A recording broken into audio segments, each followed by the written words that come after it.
Olá, galerinha. Bom dia. Vamos aqui para mais uma aula de história do capítulo 7, os povos indígenas do continente americano. É bom que se entenda, pessoal, que quando os colonizadores chegaram ao continente americano, eles se depararam já com civilizações, povos indígenas habitando este continente americano, né? Colonizadores espanhóis, portugueses, tá? Que colonizaram grande parte do continente americano, ali na Mesoamérica. A Mesoamérica fica ali na América Central, é o meio do continente americano. América do Sul, tá? A maior parte do continente da América do Sul é colonização espanhola, com exceção do Brasil, que é uma colonização portuguesa, tá? Então, esses povos já tinham autoconhecimento de engenharia, astronomia, já tinha uma cultura fascinante, né? E é isso que nós vamos ver hoje, tá? Vale também destacar que lá na América do Norte, tá? Tiveram colonizadores ingleses e franceses, mas esse conteúdo em si aqui, ele vai destacar principalmente povos da Mesoamérica, que é o meio ali do continente americano, que é a América Central, que a gente conhece hoje, tá? E da América do Sul, tá bom? Vamos destacar aqui a minha caneta, né? Que é para a gente poder ter acesso a um auxílio da aula, tá? Vamos dar continuidade. Os povos da América, pessoal, como eu disse, eram povos, né, que ocupavam ali toda aquela região do meio da América, que é a América Central e a América do Sul. E com a chegada de Cristóvão Colombo, né, navegador italiano a serviço da coroa espanhola, tá? Quando ele chegou, ele encontrou esses povos aqui. Temos também indígenas no Brasil, tá? Que do tronco étnico, linguístico dos Tupi, que nós vamos ver aqui, tá? Mas é bom que se entenda que estas civilizações, elas desapareceram quase que na sua ou totalidade, né? Principalmente aquelas civilizações ali, os incas, os maias, né? Os astecas. Aí os indígenas brasileiros ainda têm ainda vestígios que são justamente as gerações mais recentes desses povos, né? Nós, nesse conteúdo, vamos destacar para vocês, principalmente os astecas, tá? Os astecas, no mapa aqui, eles ocuparam essa parte aqui do continente americano, que está em vermelho, aqui na América Central, subindo para a América do Norte, tá? Parte do México. Os maias, tá? Tá aqui eles, os maias. Eles ocuparam essa parte aqui da América Central. Os incas, que ocuparam essa parte estreita aqui, descendo para a América do Sul, principalmente na área da Cordilheira dos Andes. E os indígenas do Brasil, tá? Que é o nosso território brasileiro, que ele ocupou principalmente na área litorânea, do Brasil, mas se espalharam também em outras regiões do Brasil. Eu acho que está até para me adiantar o mapa do Brasil para ter uma noção desses indígenas do Brasil aqui. Aqui, ó. Olha só a etnia espalhada pelo Brasil, tá? Dos indígenas, tá? Potiguares, Caetás, Tupinambás, Amoirés, Tupiniquins, Botocudos, Goitacás. Eu estou citando alguns da parte litorânea, os tapuias aqui, certo? Mas eles também tinham troncos étnicos linguísticos espalhados para dentro do Brasil, tá? Então, era muito vasto as comunidades indígenas no Brasil, tá? E aí a gente começa falando sobre os astecas, tá? Os astecas foram uma civilização mesoamérica. Essa civilização mesoamérica significa que é uma civilização que ocupou o território ali da América Central, tá? Eles se desenvolveram, eles se localizaram onde hoje é o atual México, tá? Parte do México, descendo para a América Central. A sua cidade principal foi Tenochtitlan. Viveu em regiões de pântanos, por isso há o grande destaque dos astecas, né? Porque como eles viviam em regiões de pântanos, eles tiveram que se adaptar a essa paisagem de relevo que não daria muitas condições de sobrevivência, mas eles acabaram criando mecanismos, tá, para se adaptar a esse meio, tá? Então, era uma sociedade hierarquizada e rigidamente dividida, ou seja, era uma sociedade que se dividia em classes sociais rígidas, tá, e de muita obediência. O seu chefe era o imperador. Além de ser imperador, ele era o chefe do exército, tinha amplos poderes. O artesanato asteca era rico, porque eles confeccionavam roupas de tecido,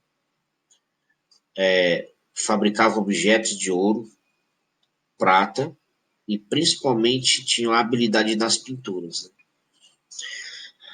Como eu disse, eles habitavam regiões de pântanos, então eles tiveram que criar mecanismos de agricultura, porque a base da economia deles era a agricultura. Então eles desenvolveram técnicas agrícolas, onde eles construíram obras. Que tipo de obras? De drenagem, tá? Onde estava muito alagado, então eles criaram um mecanismo de drenar a água, para o volume da água baixar, porque eram regiões de pântano, e criaram as ilhas de cultivo, chamado de chinampas. Como é que era essa ilha de cultivo? Onde a água estava mais baixa, mas continuava alagada, eles começaram a construir tipo de ilhas artificiais. Eles jogavam uma espécie de madeira,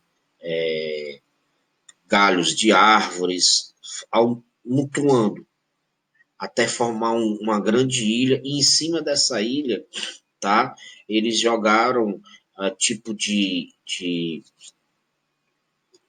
sedimento, de solo, para criar uma ilha artificial, por isso chamada de ilha de cultivo, e onde eles plantavam os seus principais produtos da economia, que era o milho, a pimenta, tomate e o cacau.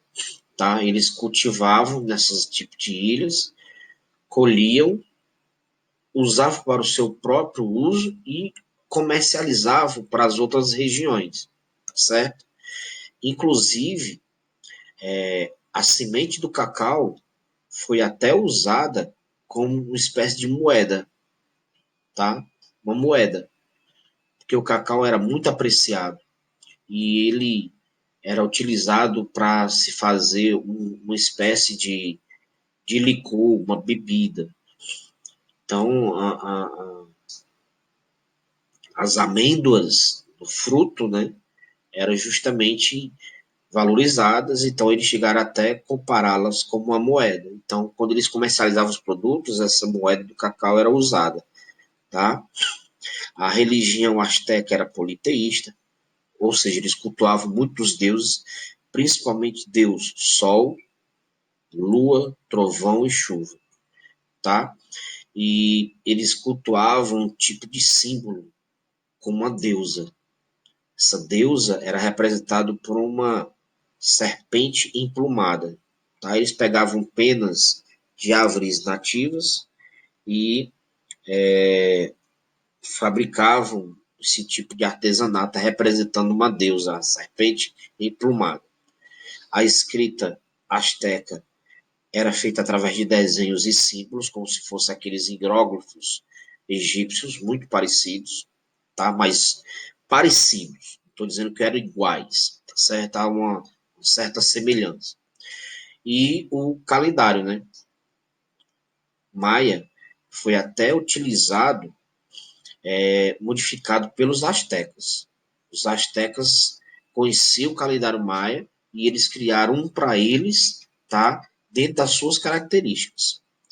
E tinham domínio de matemática e astronomia. É tanto que quando os espanhóis chegaram na continente americano, se depararam com civilizações que dominavam técnica de agricultura, dominavam técnica de engenharia para construir barragens, drenagens, ilhas de cultivo, e ainda dominava a matemática e a astronomia, eles tomaram um susto, né? Puxa, que povo tão evoluído é esse?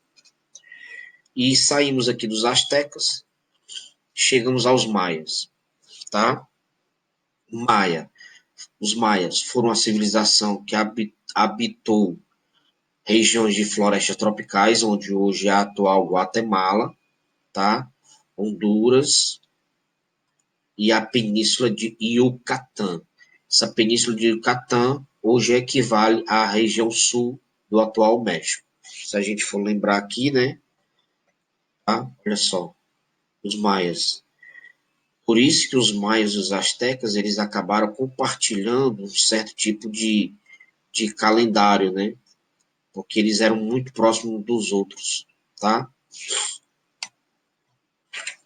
Os maias, em comparação aos astecas, eles se tornaram um império unificado, né? Que favorecia, inclusive, invasões e dominar outros povos. Né? Então, como é um império, eles acabavam dominando outros povos.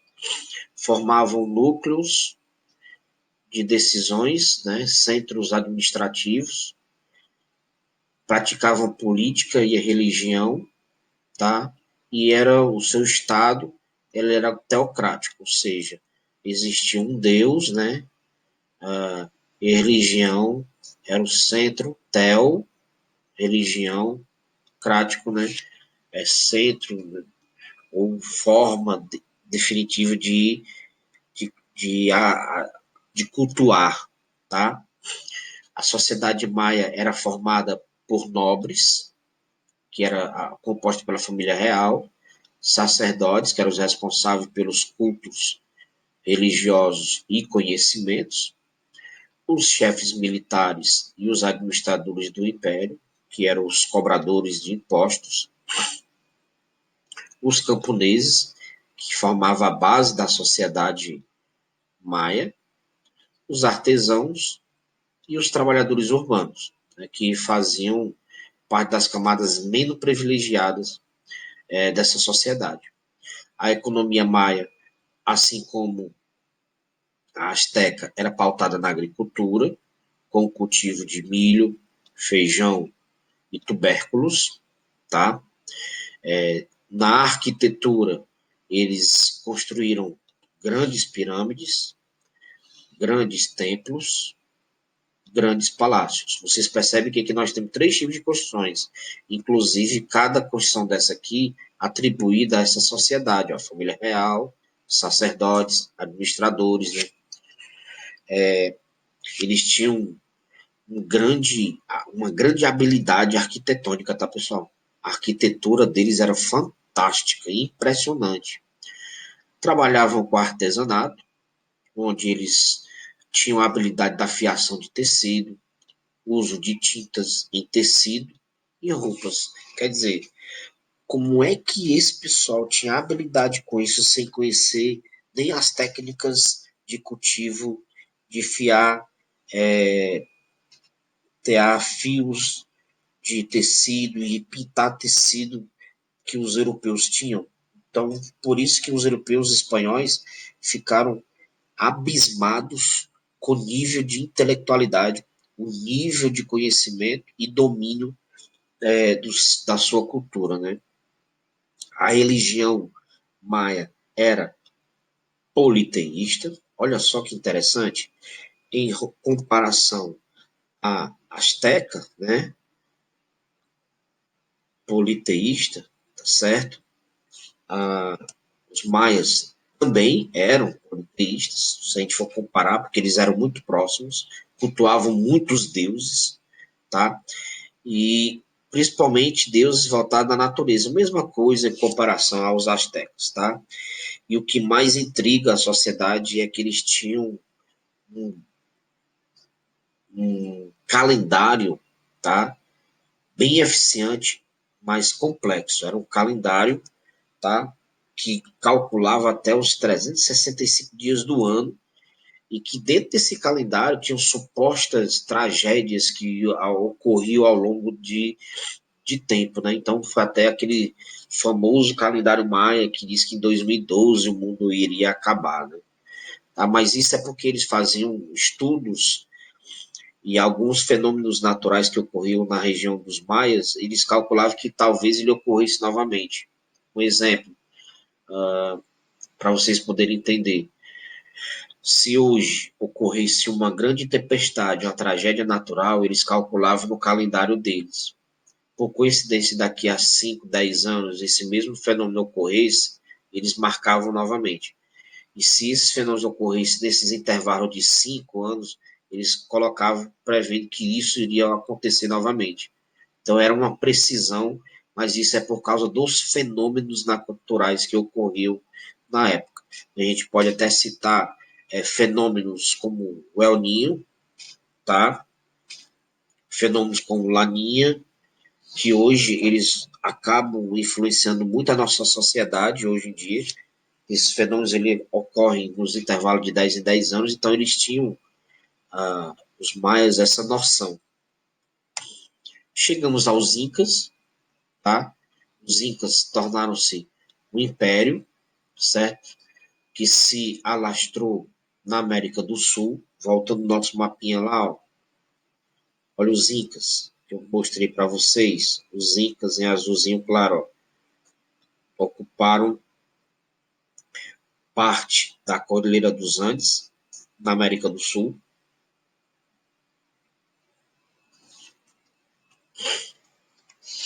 e eles executavam uma forma invasora, né? Eles eram conquistadores, tá certo? Mas os espanhóis, quando chegaram, tá, em 1533, nessa região, eles se depararam com essa civilização que já existia há cerca de 1200, né?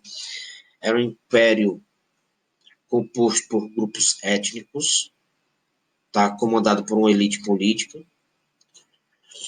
A sua máxima de extensão foi na América do Sul, nas regiões onde é o Equador, sul da Colômbia, todo o Peru, todo o Peru, Bolívia e o noroeste da Argentina com o norte do Chile. Então vocês percebem que eles ocuparam grande parte de países aqui da América do Sul.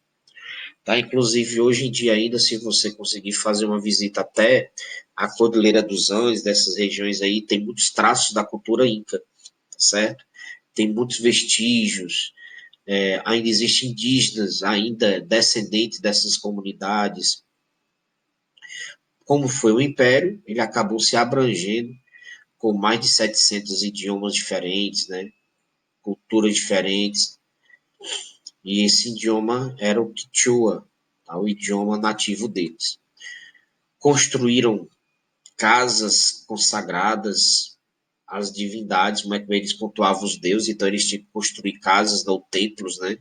Templos grandiosos, famosos, inclusive hoje, o Templo do Sol, em Cusco, tá? É aberto à visitação, o Templo de Wilkiki, tá certo? O Templo de Aconcagua, que fica na montanha mais alta da América do Sul. Aqui são ruínas do templo. O Templo do Sol no Lago Titicaca. Tá? Então, tudo isso são vestígios arqueológicos da presença do Império Inca. Templo do Sol em Cusco, né? Que foi construído em pedras encaixadas de forma fascinante. Vocês vão já ver uma imagem. Tá? Existia uma construção de uma linha, uma circunferência de mais de 360 metros. Então, eles tinham uma habilidade muito grande de engenharia, certo? Eles cultuavam muito a divindade do sol, né? Principalmente os sacerdotes que cultuavam esse deus sol. As principais culturas da economia eram o cultivo da batata, tá? Uma batata semilha, né? É um outro tipo de batata que nós temos. A batata doce, tão famosa que nós temos aqui no nosso país, tá? Cultivo do milho, pimenta, algodão, tomate, amendoim, mandioca, tá? Todos esses produtos eram cultivados por ele. Então era tão diverso pela região onde eles habitaram, né? O plantio era feito em terraços, tá? Com técnica de curvas de nível, tá? As curvas de nível elas são feitas em áreas altas para evitar desmoronamento. É como se fosse. Deixa eu ver se eu consigo desenhar aqui para vocês. Vou chegar nessas imagens aqui, o desenho, tá? É um sistema de irrigação de curvas de nível. Tá? Vamos gravar que é para naquele espaço lá eu poder desenhar para vocês. E aí nós chegamos aos índios do Brasil, tá? Diferentemente de todas essas comunidades, houve a presença da colonização espanhola no Brasil, nós tivemos a colonização portuguesa. E quando os portugueses chegaram aqui no Brasil, se depararam com um grupo, um tronco linguístico, chamado de Tupi-Guarani, ou seja, povos de região do litoral. Os Macro-G ou os Tapuias, que ocuparam a região do Planalto Central do Brasil, os Aruaques ou Aruaque, tá, na região da Amazônia, os Caraíbas ou Caribe, na região da Amazônia. Então, todos eles com troncos linguísticos, né? Quando os portugueses chegaram aqui em 1500, tá, perceberam que eles viviam de caça, da pesca, da agricultura, do milho, do amendoim, do feijão, da abóbora, da batata doce e principalmente da mandioca, tá? Era uma agricultura de forma bem rudimentar, tá? Não tinha tanto domínio técnico como os povos maias, incas e astecas possuíam. Do Brasil aqui, esses índios era mais uma agricultura rudimentar, e eles utilizavam muito a técnica da coivara, que é a coivara derruba a mata, queima a mata, tá? Que foi derrubada, para o solo ficar fácil para o plantio, tá? Essa era a forma de coivara da agricultura dos indígenas. Os indígenas daqui no Brasil domesticavam animais de pequeno porte, como o porco do mato, a capivara, tá? Mas não conheciam o cavalo e nem conheciam o boi e a galinha, tá? Na América Central, ali onde nós temos os povos, os incas, maias e astecas, tá? É tanto que quando os espanhóis chegaram com o cavalo, assustou muito esses povos da América Central, porque ninguém nunca tinha visto um cavalo, Tá? Então, os cavalos, o boi e a galinha foram culturas trazidas pelos europeus, certo? Inclusive, a galinha, eles ficaram até admirados quando encontraram a galinha pela primeira vez, quando viram, né? A galinha doméstica, né? Os indígenas do Brasil faziam objetos de matéria-prima tirada da natureza, tá? Eles respeitavam muito o meio ambiente, e ainda tem muitas comunidades indígenas no Brasil hoje que ainda respeitam muito o ambiente. Eles só retiram da natureza aquilo que eles estão precisando, nada de desmatar de forma desnecessária, tá? Pesca só o que estão precisando. Então há um equilíbrio, há um respeito com a natureza, certo? Da própria madeira da árvore, eles construíam as suas canoas, tá? Tiravam o tronco da árvore e construíam as canoas, arcos e flechas, e madeira para suas habitações, conhecidas como as ocas. A palha era usada para fazer cesto, esteiras, redes e outros objetos de artesanato. Dominavam a prática da cerâmica, né? Onde eles fabricavam potes, panelas, utensílios domésticos e até a urna funerária, né, que era feita de argila. A urna funerária é como se fosse o caixão que a gente conhece hoje, tá? Eles colocavam a pessoa que havia falecido dentro de uma urna funerária, um pote de argila maior, tá? E enterravam ele dentro dessa urna funerária, tá? Eram feitos dentro desses tipos de potes gigantes, né?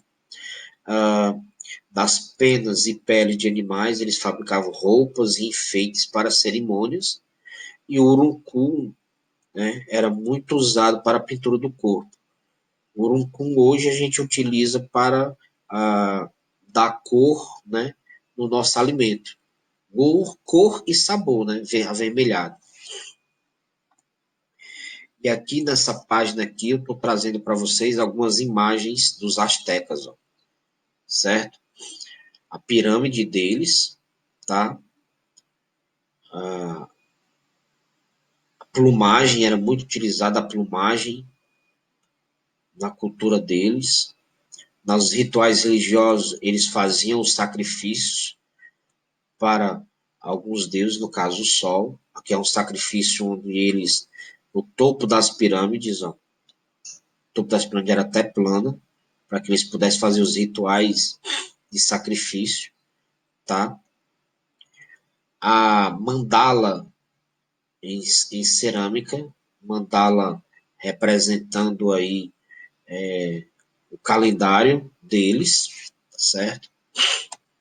Os maias, que era uma espécie de jogo, eles praticavam um tipo de jogo, os maias.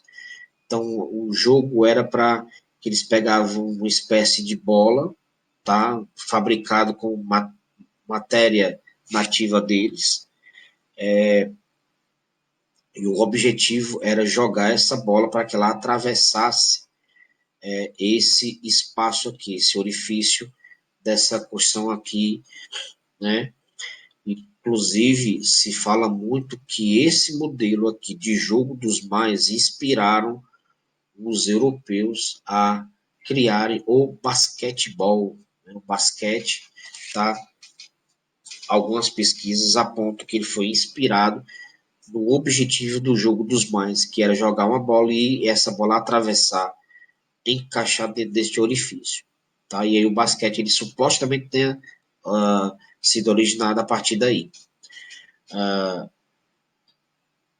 Hoje, ao visitar esses templos dos maias, os guias, eles se apresentam com vestimentas do que eles praticavam da época, tá? Com plumagens. Aqui há uma pirâmide escondida no meio da floresta e a escrita maia através de desenhos ou figuras se assemelhando a, aos hieróglifos egípcios, muito semelhante.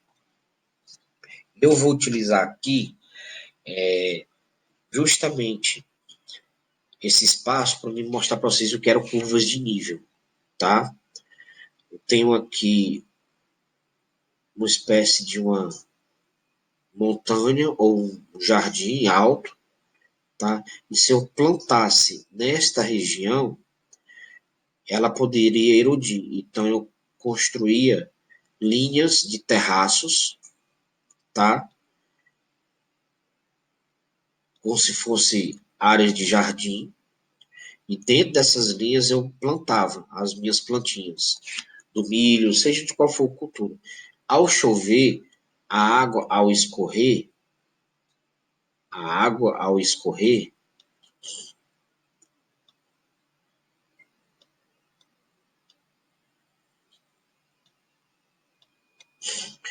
ela, encontrando esses terraços, ela não destruiria. Ela iria circular, encher o terraço, depois ela encheria outra,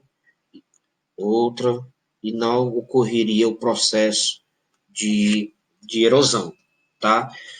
Mas caso não tivesse esse sistema aqui, tudo iria por água abaixo, desmoronar. Então, as curvas de nível eram uma forma de fazer um cultivo para evitar as curvas de nível, os desmoronamentos.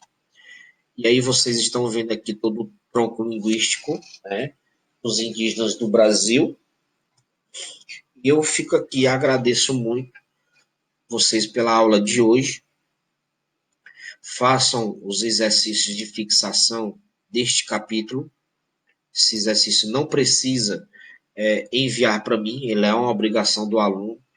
Aguardem que na próxima semana está sendo agendado mais uma live do nosso conteúdo novo, tá? Fica aqui o meu muito obrigado, com a imagem desse curumim brasileiro, um índio típico do Brasil, tá? Para que a gente possa refletir sobre a importância desses indígenas, né, no nosso país. Um forte abraço e até a próxima.